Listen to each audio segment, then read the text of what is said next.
दोस्तों आज की घटना जो मैं आपको सुनाने जा रहा हूँ, ये घटना है दिल्ली की। दिल्ली में नंद नगरी एक थाना पड़ता है।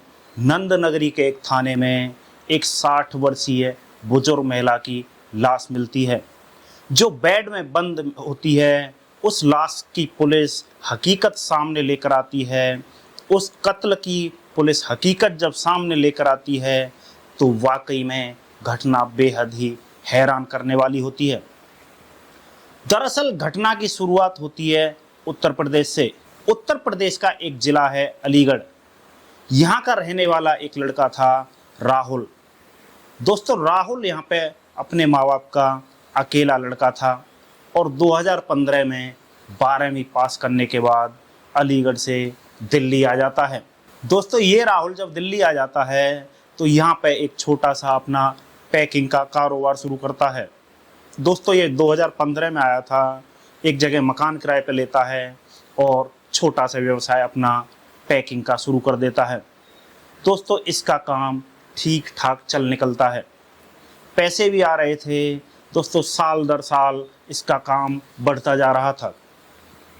2015 से 16 आया, 17 आया, 18 आया और फिर आया 2019, जब दोस्तों कोरोना हमारे भारत में पैर पसार रहा था।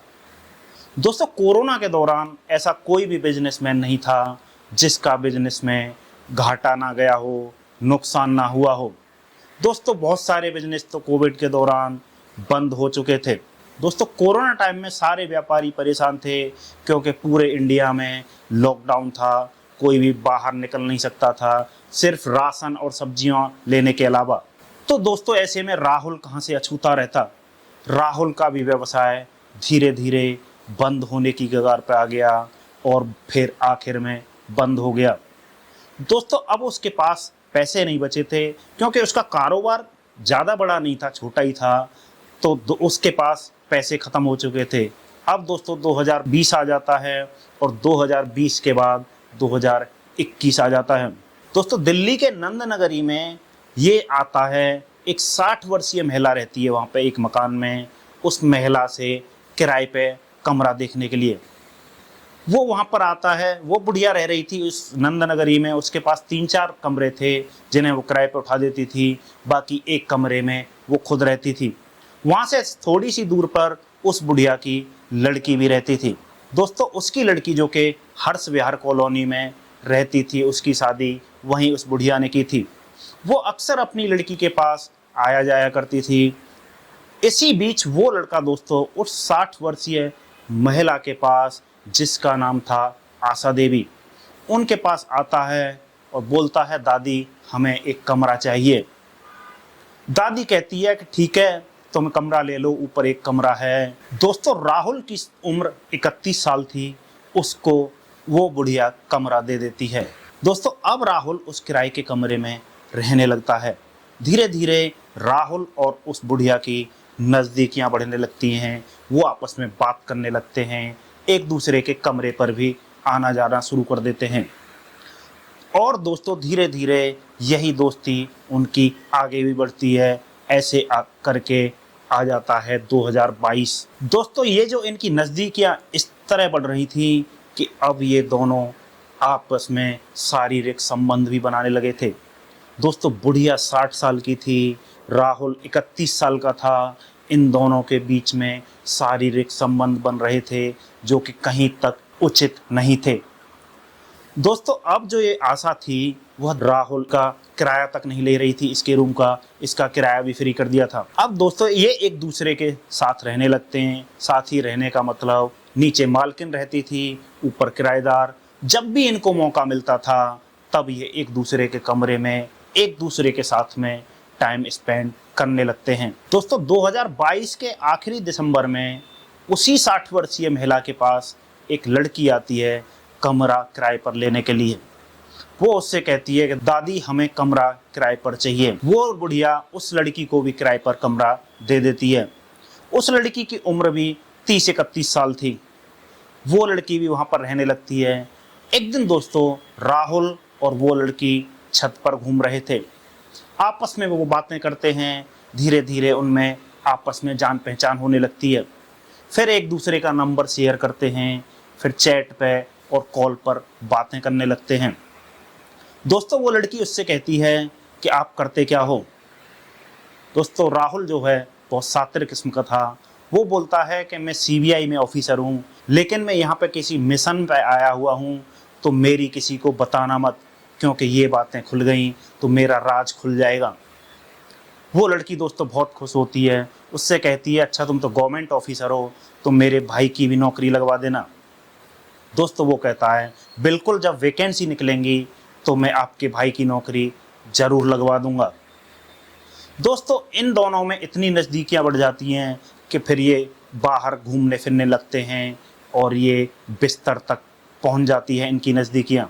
दोस्तों अब ना तो वो लड़की इस लड़के के बगैर रहना चाहती थी और ना ही लड़का उसके बगैर रहना चाहता था, क्योंकि वो उसको सीबीआई ऑफिसर समझ रही थी और वो जबकि कुछ था ही नहीं, उसके पास पैसा भी नहीं थे।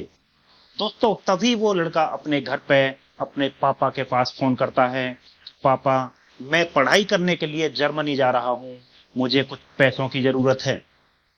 दोस्तों उसके पिताजी बहुत खुश होते हैं कि हमारा एक ही लड़का है, जर्मनी पढ़ने जा रहा है, तो वो अपनी जमीन बेच देते हैं और जमीन बेचकर अपने बेटे के खाते में, उसके अकाउंट में पैसे डाल देते हैं। बेटा जब पढ़ के आएगा वापस तो हमारा नाम रोशन करेगा। दोस्तों राहुल के पिताजी अपने 3 बीघा जमीन बेचकर उसको पैसे दे देते हैं और दोस्तों उसके बेटे राहुल ने दिल्ली को ही जर्मनी बना दिया था, क्योंकि वो अपनी प्रेमिका को दिल्ली में ही लेकर घूम रहा था, उसके ऊपर पैसे उड़ा रहा था, उसके साथ मजे कर रहा था। कभी कहीं टूर पर जाते थे दोनों, कभी कहीं टूर पर चले जाते थे।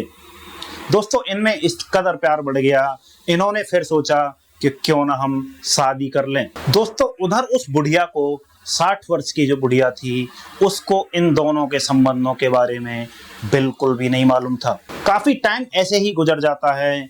इसी बीच लड़की अपने परिवार वालों को बताती है और कहती है कि मुझे ये लड़का पसंद है, सीबीआई ऑफिसर है। तो उसके घर वाले कह देते हैं कि ठीक है, तुम्हें पसंद है तो हम इसके तुम्हारी शादी करा देंगे। दिसंबर में राहुल और उसकी प्रेमिका जो थी, इनकी सगाई हो जाती है। फिर शादी की भी डेट फिक्स हो जाती है 24 फरवरी। दोस्तों फरवरी में शादी होने वाली थी। अब जो मकान मालिक रहती है आशा देवी, वह अपनी बेटी के घर जाती है, हर्ष विहार कॉलोनी। 10 दिसंबर को घर जाती है और लड़की से मिलने के बाद वह 10 दिसंबर को वहां से अपने कमरे के लिए निकलती है। लेकिन अब 3 दिन बीत जाते हैं दोस्तों, वह अपने कमरे पर नहीं पहुंचती। अब घर वालों को काफ़ी चिंता हो रही थी, उसके जो वहाँ मकान में रहते थे अड़ोसी पड़ोसियों को भी पता थी कि आशा देवी 3-4 दिन से हमें दिख नहीं रही है। वो काफ़ी परेशान होते हैं। फिर वो उसकी लड़की और दामाद को फ़ोन करते हैं, उन्हें बताते हैं कि तुम्हारी जो माता जी हैं वो यहाँ पे नहीं हैं, 10 तारीख को जब आपके यहाँ गई थी। दोस्तों दामाद परिवार वालों के साथ आस पड़ोस में और रिश्तेदारों में फ़ोन करके पता लगाने की कोशिश करते हैं। दोस्तों उनका चारों तरफ कुछ पता नहीं चलता है। अब उसकी बेटी और दामाद को काफ़ी घबराहट होने लगती है। घर वाले सोचते हैं कि आखिर आशा देवी चली कहाँ गई, उनका कुछ पता क्यों नहीं चल रहा।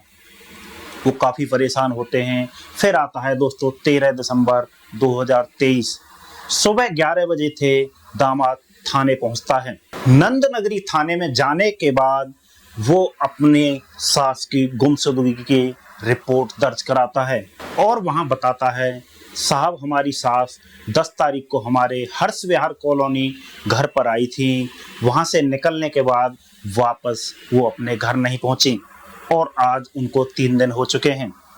अब पुलिस भी जांच पड़ताल में जुट जाती है दोस्तों, लेकिन उसका कुछ पता नहीं चलता। दोस्तों 2 दिन फिर बीत चुके हैं। अब तारीख आ चुकी थी 15 दिसंबर। दोस्तों 15 दिसंबर को उस बुढ़िया के घर से थोड़ी थोड़ी बदबू आने लगती है, यानी कि जो मकान मालिकिन थी आशा देवी, उनके घर में से उनके किराएदारों को और फिर पड़ोसियों को बदबू आने लगती है। अब दिन ढलता है, बदबू और तेज आने लगती है और वहीं आशा देवी को गायब हुए कई दिन हो चुके थे। तभी जो प्रेमिका रहती है वह जो उसका दामाद रहते हैं आसपास लोगों को फ़ोन करती है और बताती है कि घर में काफ़ी बदबू आ रही है। अब दामाद आते हैं, पुलिस को फ़ोन करते हैं, पुलिस भी आती है, कमरे पर जाते हैं तो जो कमरा रहता है उस बुढ़िया का, उसको दोस्तों खुलवाया जाता है। जैसे ही कमरा खुलता है दोस्तों, अंदर पुलिस जाती है। पुलिस जाकर देखती है कि कमरे में कुछ उन्हें दिखाई नहीं दे रहा है, लेकिन बदबू, दुर्गंध उस कमरे में से बहुत ज़्यादा आ रही थी। अब पुलिस की नज़र बेड की तरफ पड़ती है। दोस्तों जब पुलिस बेड का लॉकर खोलती है, उसको बाहर खींचती है जिसमें सामान वगैरह रखते थे, तो देखती है कि उसमें एक लाश प्लास्टिक की थैली में बंधी हुई पड़ी हुई है। वहीं से बदबू आती है। खोलते ही दुर्गंध इतनी ज़्यादा आने लगती है कि पुलिस वालों समेत, दामाद और आसपास के किराएदारों समेत सभी लोग पीछे भागने लगते हैं। पूरे मोहल्ले में ये खबर दोस्तों आग की तरह फैल जाती है कि घर के बेड में जो बॉक्स होता है उसमें एक लाश मिली है। धीरे धीरे देखने वाले काफ़ी ज़्यादा लोग इकट्ठे हो जाते हैं। अब भीड़ को देखते हुए पुलिस उस लाश की शिनाख्त करवाती है उनके दामाद से। तो दोस्तों शिनाख्त में पता चलता है कि वह लाश उसी 60 वर्षीय आशा देवी की लाश थी जो अभी कुछ दिन पहले गायब हुई थी। अब उसकी लाश को पुलिस पोस्टमार्टम के लिए भेजती है, जांच पड़ताल शुरू करती है। तभी दोस्तों पोस्टमार्टम रिपोर्ट आ जाती है और पता चलता है उसमें कि जो महिला रहती है उसके सर पर काफ़ी तेज वार किए गए थे, यानी कि उसके सर पर चोट के गहरे ज़्यादा निशान थे और उससे बहुत खून निकला था, इसलिए उसकी मृत्यु हुई है। चेहरे पर भी कई चोट के निशान थे। अब दोस्तों वहाँ पर फॉरेंसिक टीम भी आ जाती है, सारे सबूत को इकट्ठा करती है और लेकर चली जाती है। अब पुलिस लोगों से पूछताछ करती है कि किसी को कुछ पता है, किसी को इस कत्ल के बारे में कुछ आइडिया है, आखिर कातिल कौन है, तो हमें जरूर बताएं। वो पूछते हैं कि इस बुढ़िया का कोई दुश्मन था, आपको यदि किसी को आसपास में पता हो तो हमें जरूर बताएं। अब दोस्तों पुलिस जैसे ही हम बात कर रही थी तो राहुल की जो प्रेमिका थी वो कहती है कि दोस्तों वही ये सारी बातें पुलिस की, उसकी प्रेमिका भी सुन रही थी राहुल की।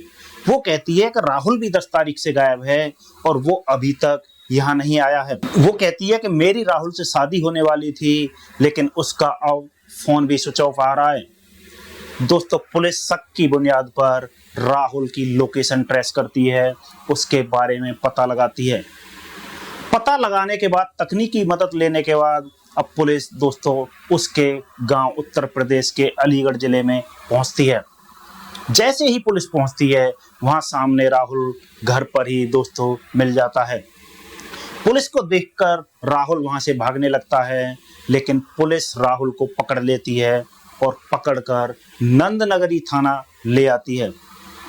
थाना लाने के बाद राहुल से जब पूछताछ करती है, पहले तो दोस्तों वो इधर उधर की बातें करता है कि मैंने कुछ नहीं किया है, जैसा कि हर दोषी, हर कातिल पहले करता है। किसी काम से मैं अपने घर चला गया था, मेरा इस केस से कोई लेना देना नहीं है, ये सब वो पुलिस को कहानी सुनाता है। लेकिन जब दोस्तों पुलिस उसे कड़ाई से पूछताछ करती है, फ़ोन वगैरह चेक करती है, तो फ़ोन में कई तरह के वीडियोज़ और फोटोज़ भी दिखाई देते हैं। अक्सर कर उन दोनों में बातें होती थी। दोस्तों जब पुलिस अपनी 3rd डिग्री का इस्तेमाल करती है तब ये राहुल टूट जाता है और बताने लगता है कि दरअसल 1.5-2 साल से हम दोनों के बीच में प्रेम संबंध हैं। दोनों एक दूसरे के साथ शारीरिक संबंध बनाते थे, एक दूसरे के साथ रहते थे, एक दूसरे के साथ एक ही कमरे में सो जाते थे। इसी बीच इस मकान में रहने के लिए एक लड़की किराए पर आती है जिससे मैं मोहब्बत करने लगता हूँ। उसे शादी फिक्स हो जाती है, सगाई हो जाती है। अब यह बात जब मकान मालिकिन के पास पहुँचती है तो वह बर्दाश्त नहीं कर पाती। दोस्तों जैसे ही आशा देवी को पता चलती है वो फौरन राहुल को फ़ोन करती है और अपने कमरे पर मिलने के लिए बुलाती है। अब कमरे पर जब राहुल जाता है, आशा देवी बातचीत करने लगती हैं और कहती हैं कि तुमने मुझे बगैर बताए सगाई कर ली और अब तुम शादी भी करने वाले हो। वो कहती है, उससे काफी गुस्सा होती है बुढ़िया। वो कहती है कि तुम क्या चाहते हो कि मुझे सारी बातें पता नहीं लगेंगी। दोस्तों फिर वो 60 वर्षीय जो आशा देवी होती हैं वो उससे धमकी देती हैं कि मैं तुम्हारी शादी नहीं होने दूंगी, मैं तुम्हें जेल भिजवा दूंगी। अब जैसे ही वह धमकी देना शुरू करती है वैसे ही राहुल कुछ बोलता है। तभी दोस्तों आशा देवी एक थप्पड़ राहुल में जड़ देती है। दोस्तों राहुल को गुस्सा आ जाता है। वह पास में पड़ी हुई एक ईंट उठाता है और उस ईंट से जोरदार प्रहार उस 60 वर्षीय आशा देवी के सिर पर कर देता है। दोस्तों वो आशा देवी ईंट उसके सिर में लगने से बेहोश हो जाती है और नीचे गिर जाती है। उसके सर से खून निकलने लगता है तो राहुल एक के बाद एक कई प्रहार उसके सिर पर और करता है, क्योंकि दोस्तों अगर वो बच जाती उसके लिए समस्या खड़ी हो जाती, वो गवाही दे सकती थी। दोस्तों इतने वार खाकर वो मर जाती है। मरने के बाद वो उसे मार्केट से प्लास्टिक की एक थैली लाता है और उसमें लपेटकर उसी के बेड में रख देता है। बेड में ही उनकी लाश को डालने के बाद कमरे का ताला लगा देता है। अब जैसे ही पुलिस यह बात सुनती है, दामाद और उसकी बेटी यह सारी बातें सुनते हैं कि उनकी 60 वर्षीय माँ का 31 साल के लड़के के साथ शारीरिक संबंध था, तो दोस्तों वो भी भौचक्के रह जाते हैं। दोस्तों आपको क्या लगता है, 60 वर्षीय महिला और 31 साल का लड़का जो अपनी मालकिन को भी धोखा देता है और अपने पिता को भी धोखा देता है और अपनी होने वाली बीवी को भी धोखा देता है, उसके पास कुछ नहीं था, वह अपने घर के पैसों पर जी रहा था, अपने पिता की जमीन बिकवा कर उन पैसों पर अपनी गर्लफ्रेंड के साथ एंजॉय कर रहा था। तो दोस्तों इस कहानी के बारे में आपका क्या कहना है, हमें कमेंट कर जरूर बताएं। दोस्तों दरअसल पुलिस उसे गिरफ्तार करती है और कई सारी धाराएं उस पर लगाती है और धारा लगाकर उसे जेल भेज दिया जाता है। दोस्तों इस राहुल के पिताजी सदमे में हैं। उन्हें ये सदमा लगा हुआ है कि उनका बेटा उनको भी धोखा दे रहा था। काश के पिताजी उसको पैसे ना देते, उसको घर पर ही रखते, उसको दिल्ली भी ना जाने देते, तो हो सकता है ये घटना ना हुई होती। दोस्तों राहुल अगर प्रेम संबंधों में ना पड़ता तो आज वो बुढ़िया भी जिंदा होती और राहुल भी जेल से बाहर होता। दोस्तों इस कहानी को सुनाने का उद्देश्य हमें आपको जागरूक करना है, सावधान करना है, किसी को परेशान करना नहीं। दोस्तों मिलते हैं ऐसी ही किसी एक और क्राइम स्टोरी के साथ। तब तक के लिए अपनों का ख्याल रखें। हमारे वीडियो को लाइक, चैनल को सब्सक्राइब जरूर करें। नमस्कार, बाय बाय।